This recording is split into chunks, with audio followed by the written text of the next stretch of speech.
Hi, welcome to my channel. We have morphed. Yes, we did. So I changed the name of my channel again. I'm glad I did it because it was like, you know, why do I make a big issue trying to explain myself to people? It ain't none of their business. Hold on. Okay. I'm finally getting some of my peer group on my algorithm. Yes. And it's amazing because they're saying the same thing that I'm saying, right? Things like, having medical issues, feeling like they can't fulfill their obligations because of their health, their energy,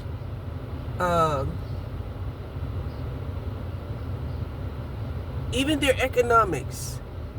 Because a lot of us, even though, we might have been generous or, able to help without conditions when we were younger, it changes now that you're older. Now that you're older, that situation definitely has changed for me. Where,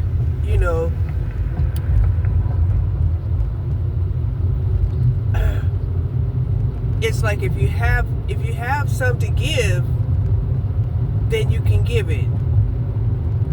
Right? Now, I have watched other people who say, oh, if you're in need, then give. That's what they will say. That might work for them. Okay? And they will say that it does work for them. It has never worked for me. For me, it was more like, why did you give when you know you didn't have nothing to give? That's what it was like for me. And that's just to say that, we're not all using the same different systems, right? We're on different systems that we utilize and that applies to our life, right?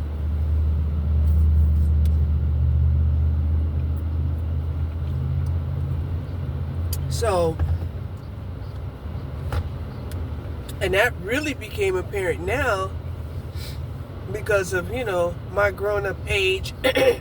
Like I said, a lot of my peers, and when I say peers, these are not people that I actually grew up with, but these are people like in my age bracket.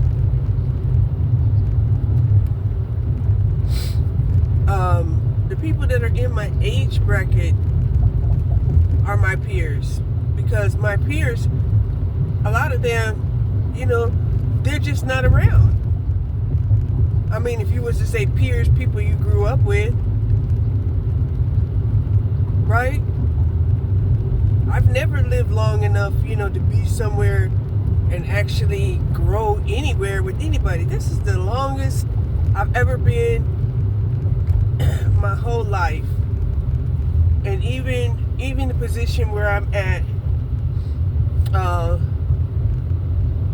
it seemed like the only way that I was truly even able to live so long in this position is because, I had to become like an introvert, right? Because people had the tendency, to make me move in different ways that I wouldn't necessarily move, right? And that's why a lot of times,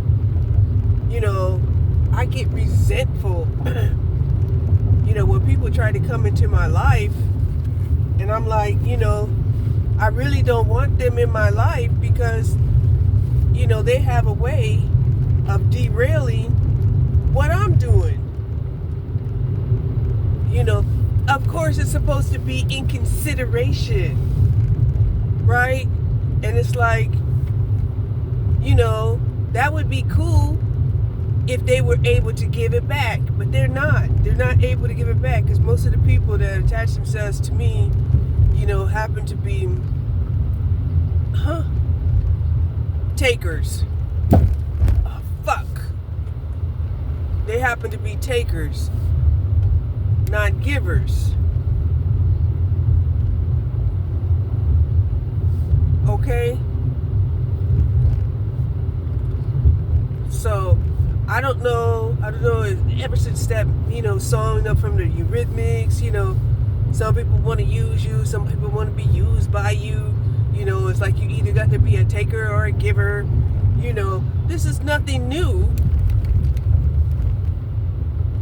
But there are people like me that don't want to play your game. Right? And we feel like the best thing for you to do is to go play your game, with whoever plays the game with you. You can't impose the rules of your game upon somebody else, because that creates conflict. Conflict can create feuds. Feuds can create wars. Okay?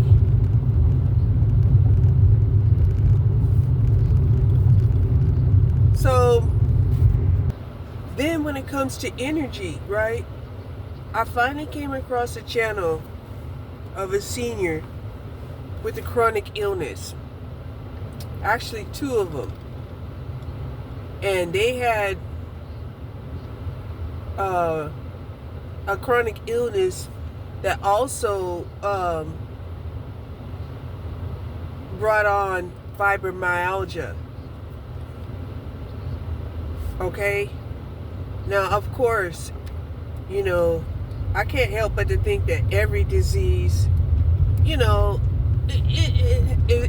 it's brought on by a spirit, okay? And that everything, actually every single behavior, every single condition, can be represented by a spirit.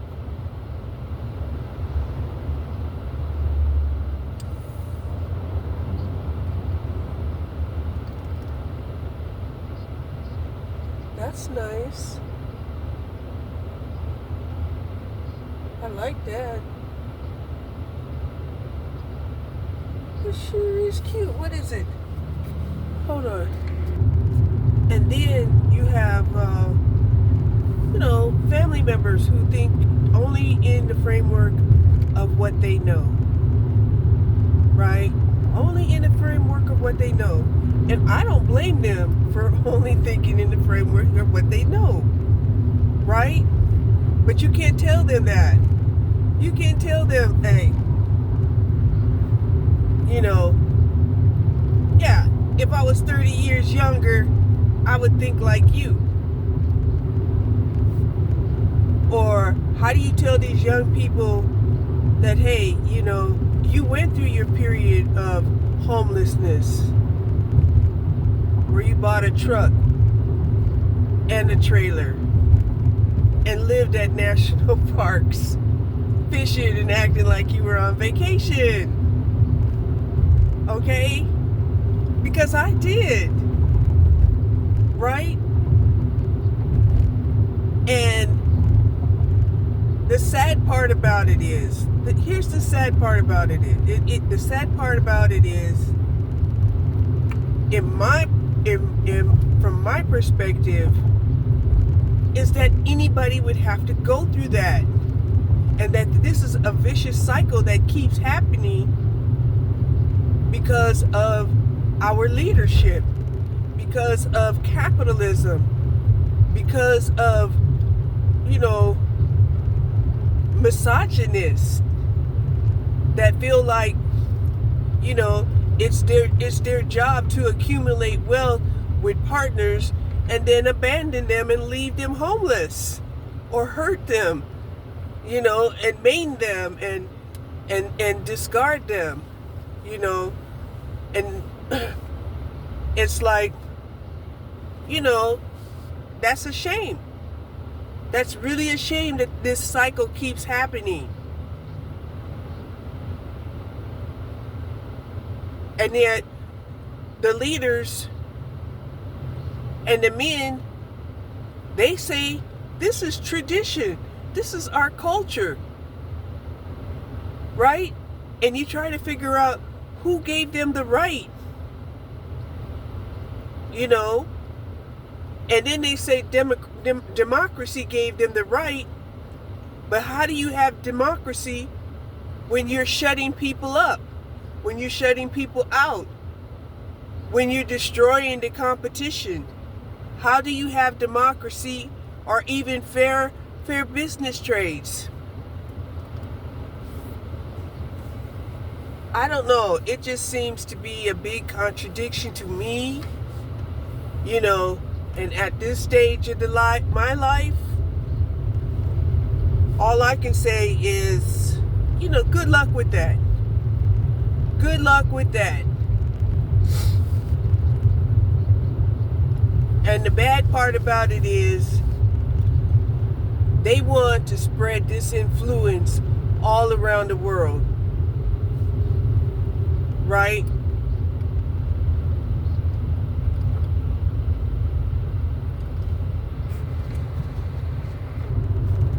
And so now, what we have are children who are listening, who are feeling the vibrations of this fleecing that has happened to so many people that they don't even want to participate in it. They're like, we're not even going to participate.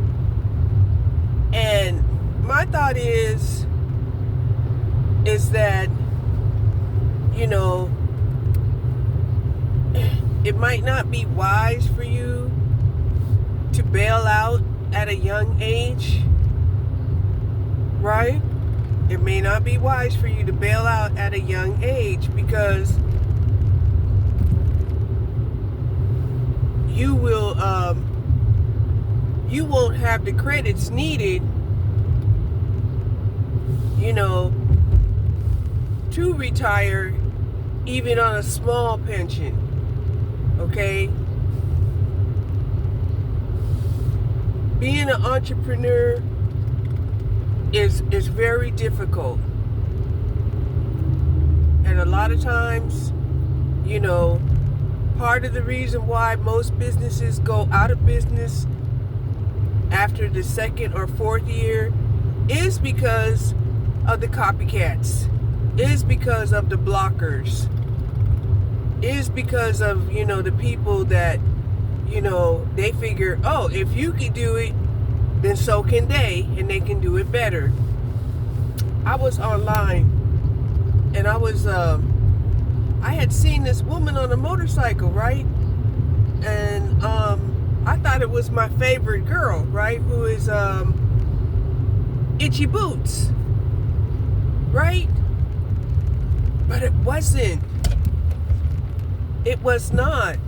But this woman is like a simulation of Itchy Boots. She's riding a motorcycle. Her setup is very similar to Itchy Boots. She's solo dolo, you know, trying to recreate the same thing that Itchy Boots had done. Right? And I'll tell you, I was gonna watch to see if, you know, there was, you know, some resemblance, you know. She even had an accent. She even had an accent. Right? She had blonde hair, shoulder length the same way that Itchy Boots had it. I'm telling you, you would almost think it was a clone. Right? But this is what people will do. People will see somebody that's successful and then try to clone them. You know, just trying to get ahead. And they don't think there's anything wrong with it. To them, all they're doing is mimicking a plan that's a successful plan. That what Itchy Boots has done has brought her success, brought her wealth, and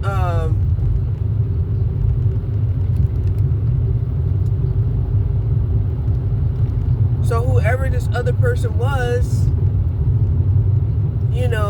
they're like, why not?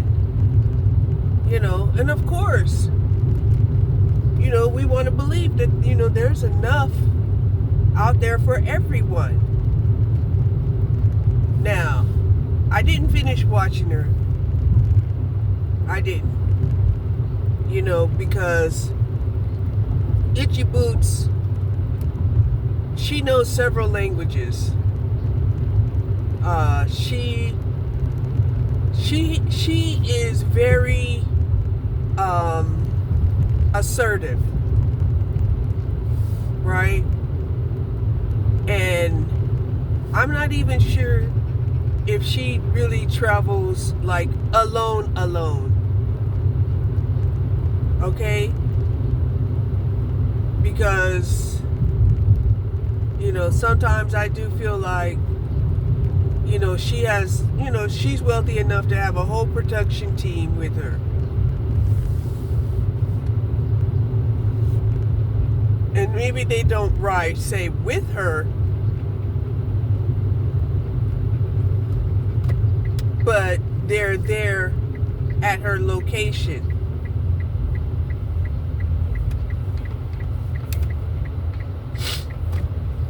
Because that's what you have to do when, you become, people of importance or people who are wealthy, right? And her production team surely, are invested in her to make sure that, she's able to keep producing, the wealth that she's been producing for everybody involved.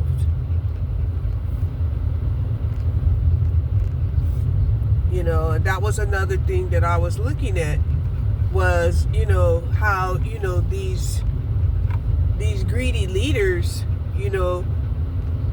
had the tendency to think that, that people out here who get money, don't know how to hold on to their own money. And that was one of the things that really had surprised me, because even my ex, right? My ex was saying something to me, and I had told him, and it was in regards to, some slick talk, right? And I told him, I said, well, people who work hard for what they, what they've earned, usually know how to keep what they built. And he sort of chuckled, right? And this is because, they don't see the structure that's in place and that's involved, that goes about, helping people see the building blocks required at every level up that you achieve, right? That keeps whatever it is that you're trying to build in place, right? Only, slicksters, grifters, scammers, hackers, they're the ones that don't see that. They're the ones that they're like, oh, I'm going to find that loophole and, take what you got. And that's how I'm going to level up. But they don't usually level up for that long, right? They just level up, lose it all, and then look for another. And they live their whole life like that unless they learn, you know, that, you know, success is about personal achievement and co-creating with, you know, with source. Some of them won't never learn that. A lot of them, they learn that way too late. And they live in a lot of regret of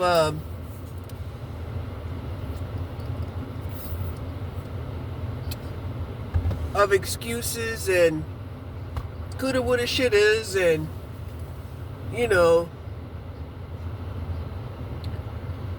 maybe, you know, even codependencies that make them feel like, you know, they're less than. And it was like, but you chose to be less than. You did.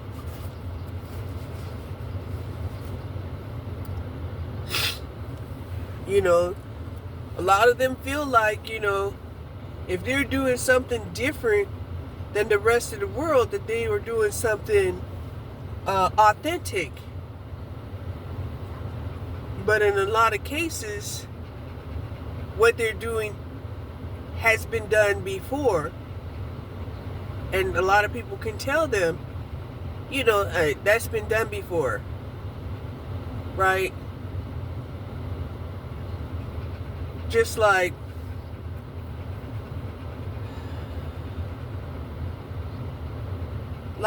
pimps, right?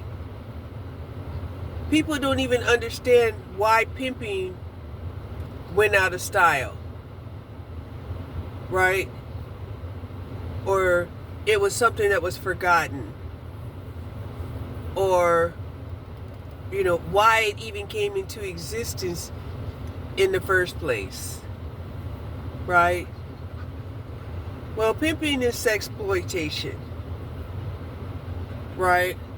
Sexploitation is the same as slavery.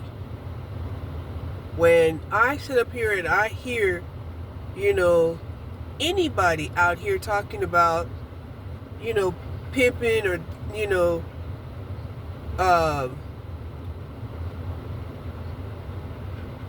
drug dealing, because drug dealing is horrible, right? When you see it, you know, for what it really is. Drug dealing is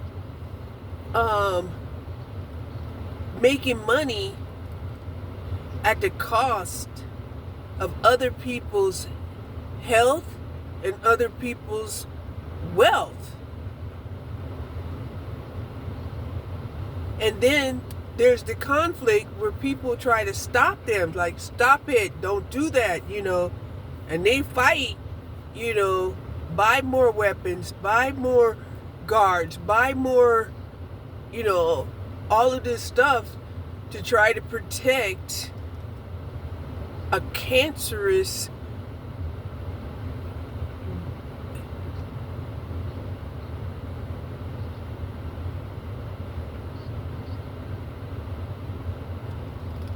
well, they call it a business, you know, a cancerous illicit business.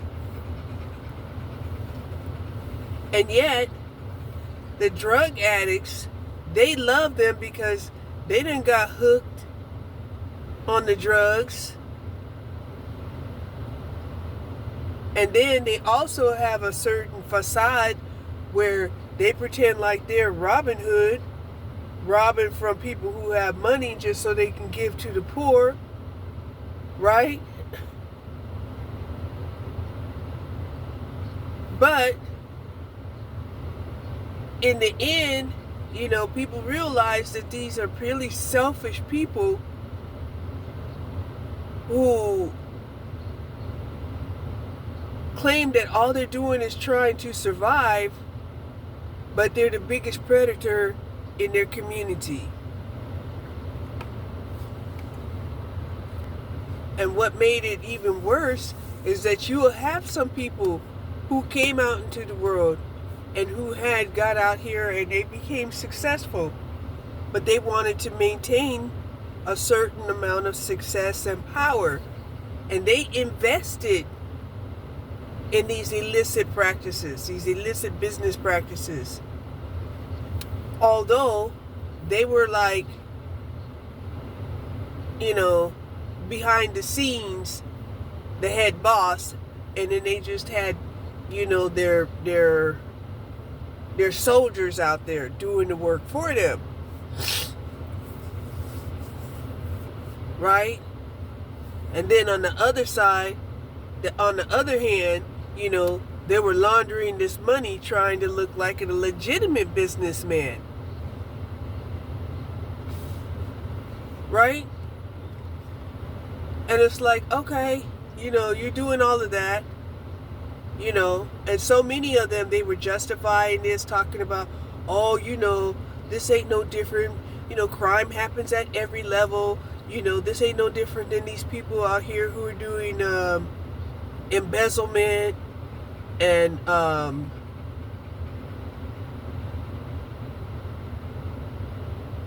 breaches of contract.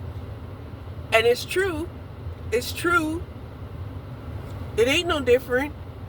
Crime is crime. Crime against humanity is crime against humanity. Period. Right? Because, like I said, a lot of the boomers, a lot of the Generation X,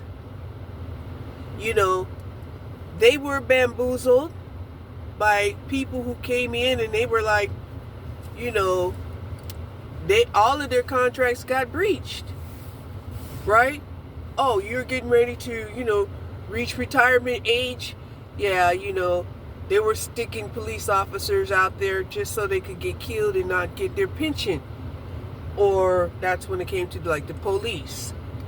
And then they went into other vectors, becoming these, pension assassins. Right? And that was something that, they did, and they operated behind the scenes, knowing when people were getting ready to retire. Knowing based off of your age, knowing based off of, your years of service. They knew. Right? And, and maybe at one time the companies, not all companies, had felt like,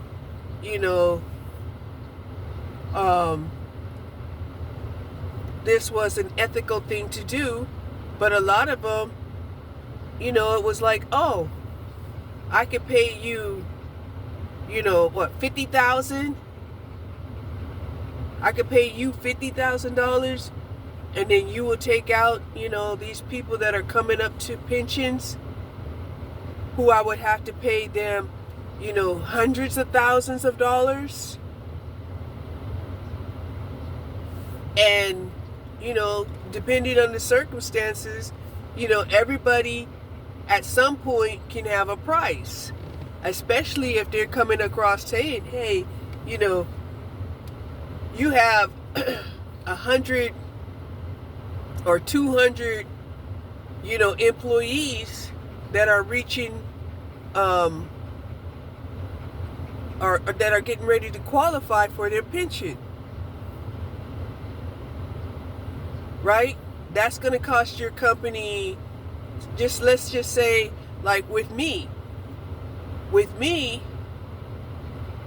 my pension savings had gotten up to over $350,000, right? And then they strategically made it to where I had no access to the savings, nor could I transfer it. Well, you're still going to have to remember that these systems are still in place, and they're still worthy to invest in. My advice is when you withdraw out of that those vested amounts that you get is to pull them out and put it into rollover, IRAs. Take it from the company's IRA and then roll it into your personal IRAs. I didn't do that, even though I was prompted to do that at many times.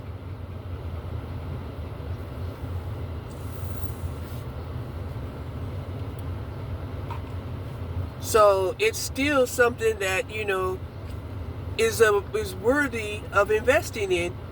Not to sit up here and say, I opt out completely. I'm going to be a nomad. I'm going to be a hobo and a bum all my life. Because I'm going to tell you, once you get my age, and you don't have the energy to work, you don't have the presence, the personal power to convince people that you're worth investing in.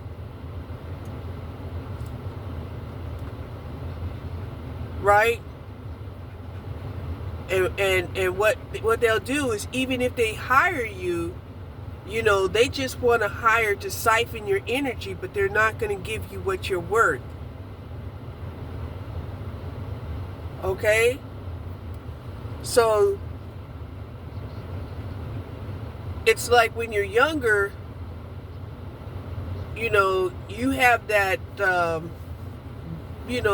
wild card that says, you might be the person that, can influence people to buy with the company.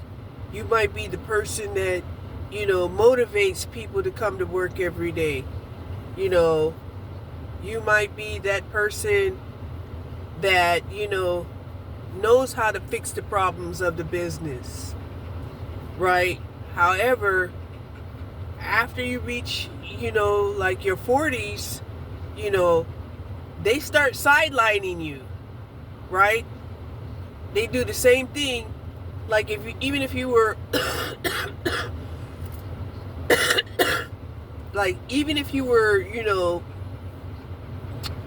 an athlete. Let's just say you're an athlete. Realistically, athletes don't have longevity at all. They don't.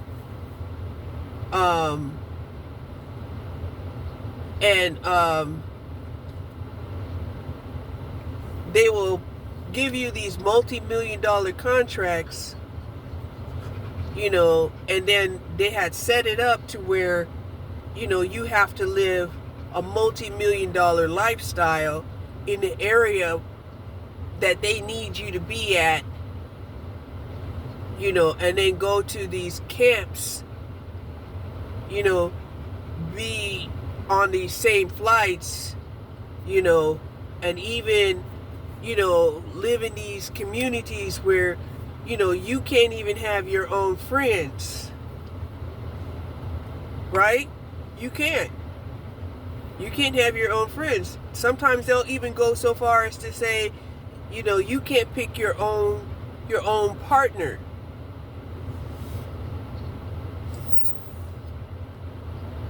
Because they'll figure, if they tell you that your partner, is associated with other elements that they can't have in this environment, it will make the company vulnerable.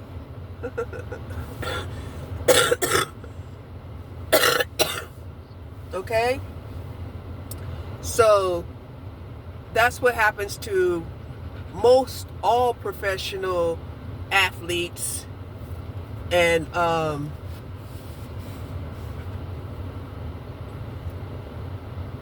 people who are definitely on high value but temporary contracts, and they will set them up to where, when it's all said and done, there's a lot that they can't take with them. right? For instance, there was a community up here where the cowboy football players, they all had to live in that neighborhood.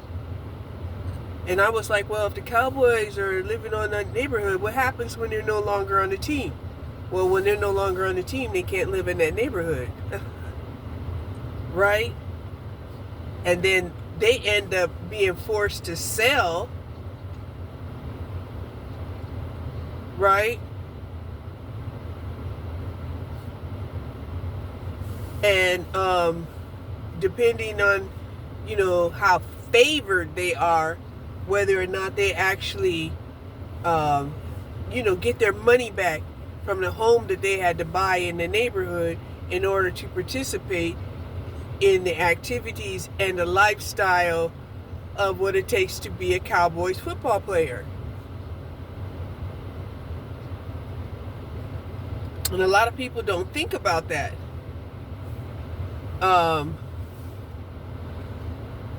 And sometimes, your behavior can cause you to get blacklisted or blackballed, right? You could be a very professional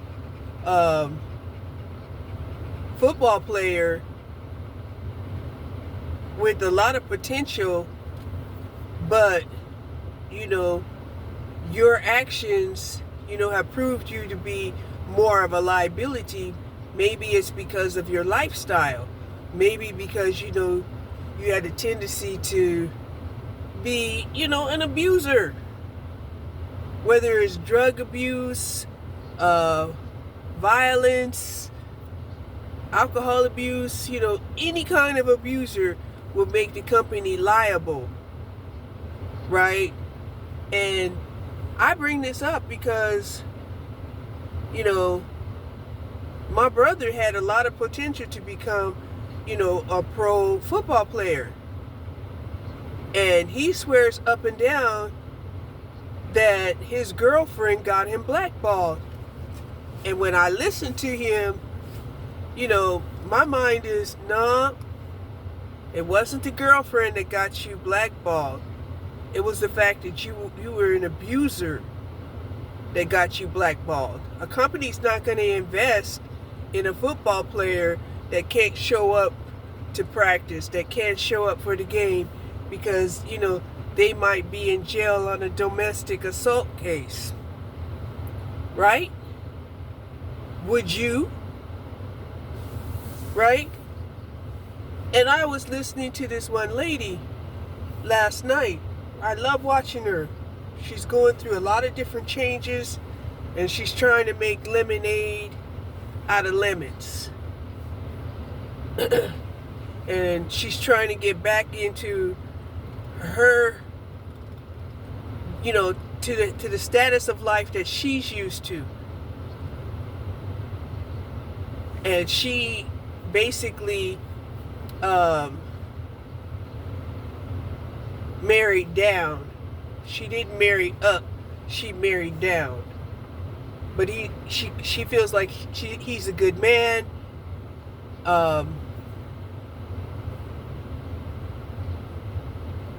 But a part of her, even right now, is saying, "Oh my gosh, this was the person that I thought would would make,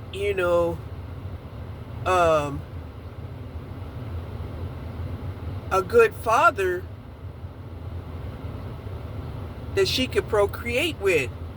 But now now that she's married, she's starting to think, well, maybe she just don't need to have any kids. Right? Just be happy with the son that he has. And, and my thought is that, she should have seen the red flags, because I seen the red flags when she was talking about how crazy she was going, getting back with this guy that she had, been in a relationship, a few years earlier.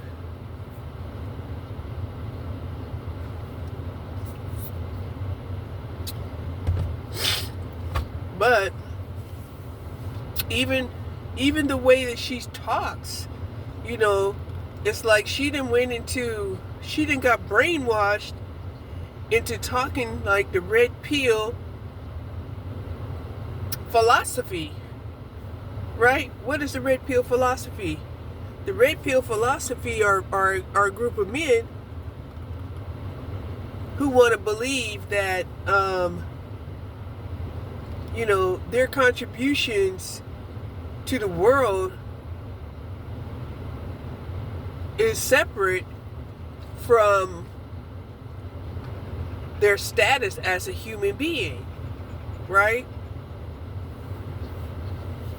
Like, okay, let's say OJ. Go back to the football player, OJ, who became very popular, right? Loved by the manosphere, and his violence,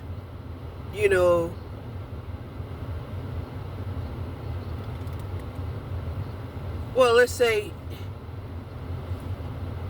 his accusations of him killing his ex was like a silent violence that people were like, we think you could have done that, right?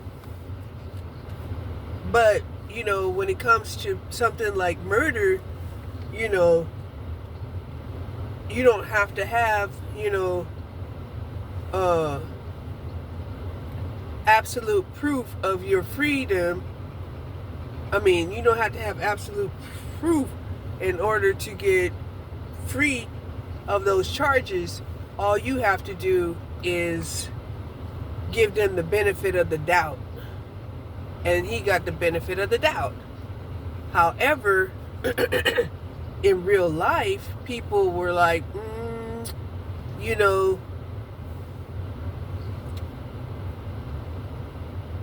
we believe that you did this, or you even may have, conspired this situation on your ex, and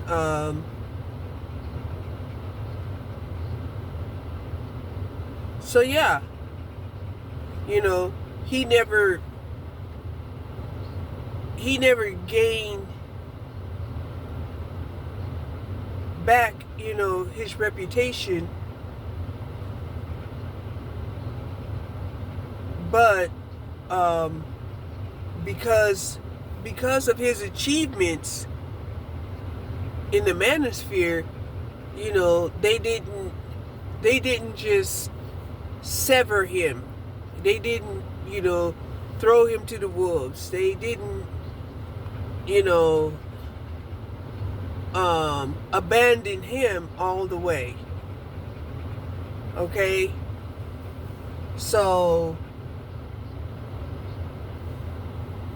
getting back to what I was saying, was this lady that I like watching, and I've been watching her. She went from single to, engaged to married real quick, all within like 8 months. And I thought that was pretty interesting. And that she would now be talking about, how we know that people do indecent things, but if we like their music, that you could possibly just stay neutral. And she brought up Megan Thee Stallion and Tory. She brought them up, and she was like, yeah, that's too bad what happened to Megan Thee Stallion, but that's not going to stop her from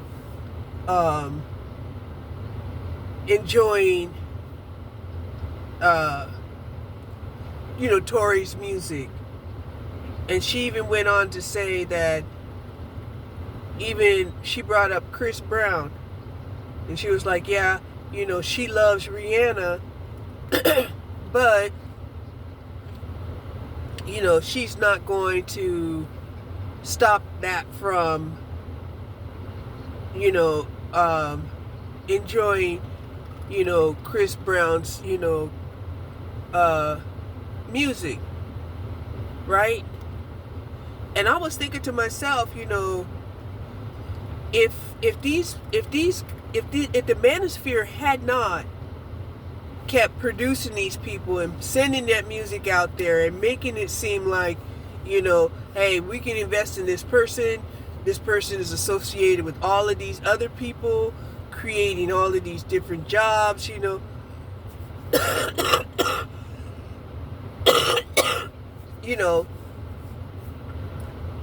trying to make it seem like the money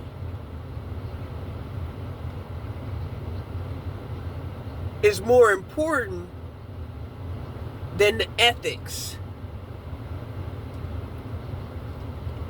right? And this is where, I see it, and I'm looking at people like,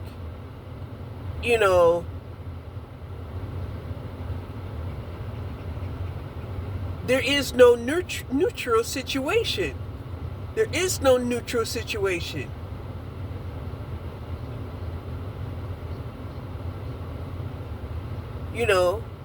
Altercations, infractions,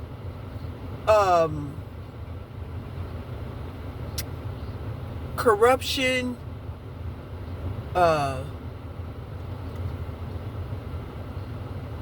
violence, those are, travesties against humanity and the way that we live our lives. How do you say that you're neutral about that? Right? And then it dawned on me, oh, it's because it hasn't happened to them. Once it happens to them, then they're asking, for people to help them. Then they're asking for people to to understand. She had even talked about how, she had tried to give an example that if her new husband was to beat her, right? And I know she's sitting up here thinking, like, maybe it will be a simple beating. Maybe it will be a simple beating. But she's thinking in terms of who she is right now, where she feels like she's resilient, right? And beatings don't really, when you feel like you're resilient, you feel like you can get back up. You can still, you'll still be able to, get back up and move on, right? But already, even in the lifestyle that she's been, doing with this guy, she's not doing the same things that she used to do, right? She's not working out like she used to work out. She's not eating as healthy as she used to eat. She's not showing up, for the support group that she used to have as friends, right? And this is just the beginning. This is just happening in year one, right? Even though she's trying to get back into being who she was, hoping that, the novelty of the relationship will wear off, or, and she can get back to being normal. Ooh, it's hot right here. Gonna have to move. So if I was like, say, if I was that man put in that position, right? I'll be like,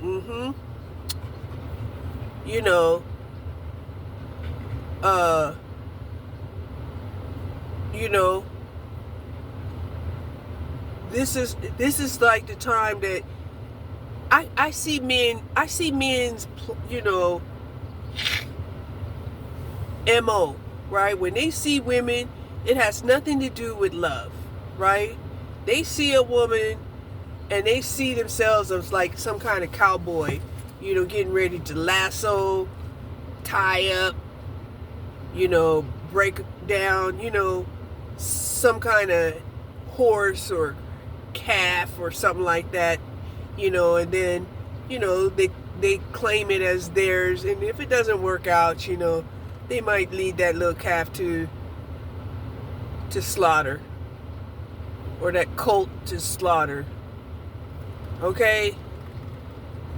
And when I see this, whenever this image comes into my head, my mind says, no. This person is not,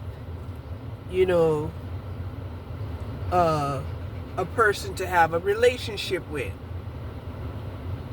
because they don't really see people as people.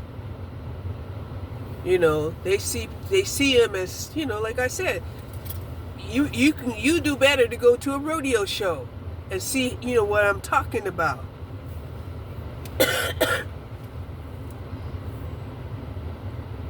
That they see people as a challenge, to dominate over, because that's what rodeos do.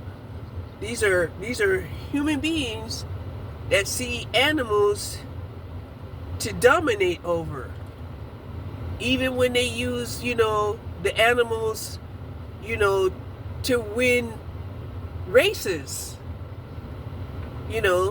they take credit of having dominated that animal that led them to win the race.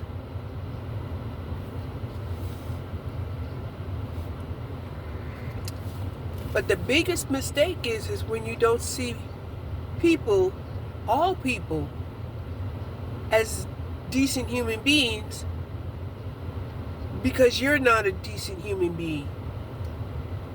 I was so surprised when I had came to a crossroad, when I was listening to people say stuff like, everybody lies. I'm like, what? Everybody doesn't lie. And I'm like, yeah, everybody lies. And I said, well, I guess if you include omission as a lie, but omission doesn't necessarily have to be a lie if people can have boundaries of privacy, right? And it was like, that tidbit of information was like, oh yeah, I can now be a liar, right? And people started talking about the fifth, taking the fifth.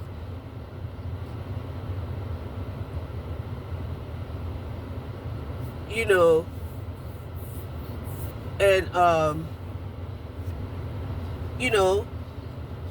that it's not really a lie. You're just protecting yourself.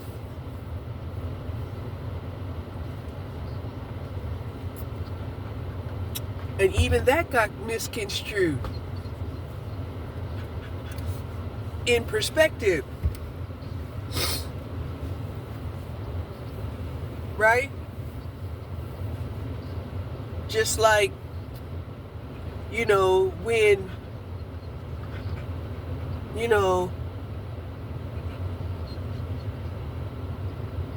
when we start coming to terms that we're trying to understand, the behavior of narcissism, right?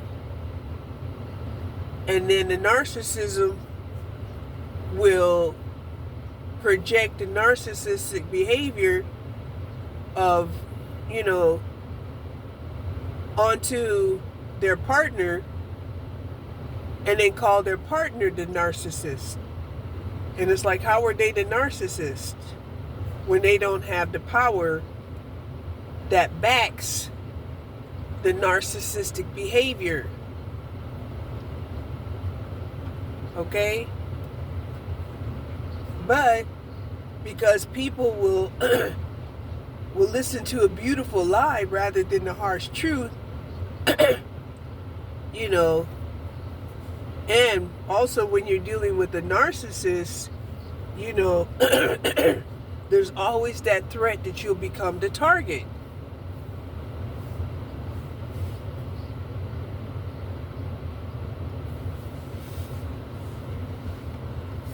Right? You know, I can remember the day that this beautiful woman that my brother had dated, you know, that he blamed for getting him blackballed from becoming a professional football player. You know, he wanted me to attack her.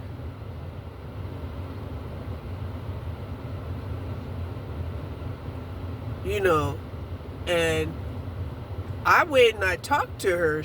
You know, I went and talked to her. And when I talked to her, everything that was coming out of her mouth was true, because I knew my brother. My brother had beat up on me lots of times. I'm lucky to even get out of my house alive because of my brother. You know, and I'm reminded every day that I see this cap right here, when he had smashed my face onto the marble part of our coffee table, that he had broke my tooth. Okay? So I knew he was violent. I knew he was violent without cause. Right? And I was listening to her. You know, and everything that she was saying about how, you know, he was manipulating her, how he was dominating her. Then I also listened to how she loved him. Right? And I was like, oh, yep, she loved him. Yep, he abused her. And he even wanted to try to get me to attack his ex. And instead, I went and talked to her. And, you know, and verified that whatever happened between them, it was my brother's fault. Why? Because I knew he did that to me. You know, he did that to other family members. He's very manipulative. So, you know, he got mad at me because he thought that, you know, he could, you know, have me turn on this woman like I was his, you know, what do you call it? Minion? Or, and I wasn't. And it was that point right there that made me decide that it doesn't matter if it's, you know, family, if it's your man, if it's your dad, you know, you can't justify, you know, bad behavior.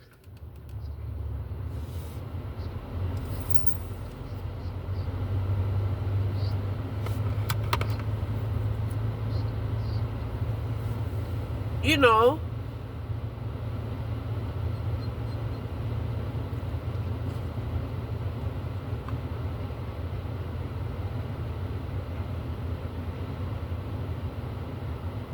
and it almost seems like it was a generational curse. Because like I said, my dad was not the best of men. He wasn't.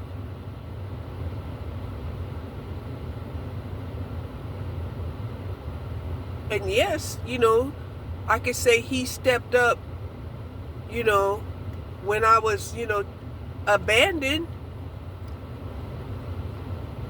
But, you know, that doesn't discount the fact that my dad had created a generational curse upon our family, right? Because even though, you know, he was educated, even though he was very smart, even though he had a lot of emotional power, right? Even though he knew how to do business, you know, it was the way he did business. It was the way that he had got his startups. It was the way that, you know, even when, you know, he achieved a certain amount of wealth, what he spent his money on and the lifestyle that he chose to live.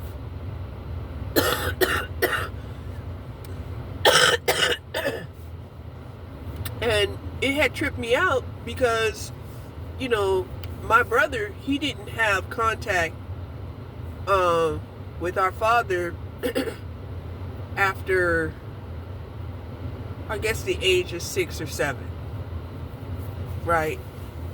But I started wondering, was this some type of inheritance? You know, something that he had that was just transferred, you know, through the inheritance? Because he acted so much like my dad, even without having contact with him. Even with resenting my dad, right? Or our dad. And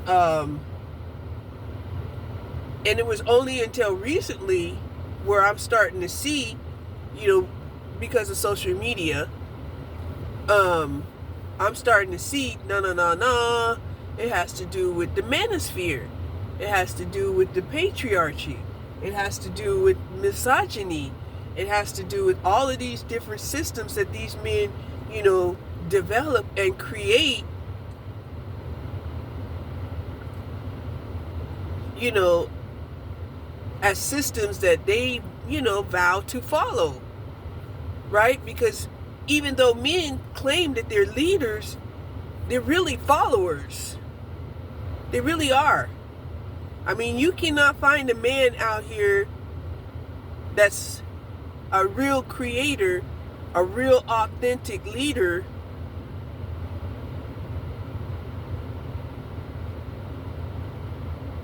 because most of them are all playing by the same playbook, the same plans, the same blueprints, right? And then if they're not playing by the same plans, then they want to get into something that's wicked. And it's like, no, you don't want to do the wicked stuff, you know, because you're not really, you know, ingenious, you know, you're just defiant.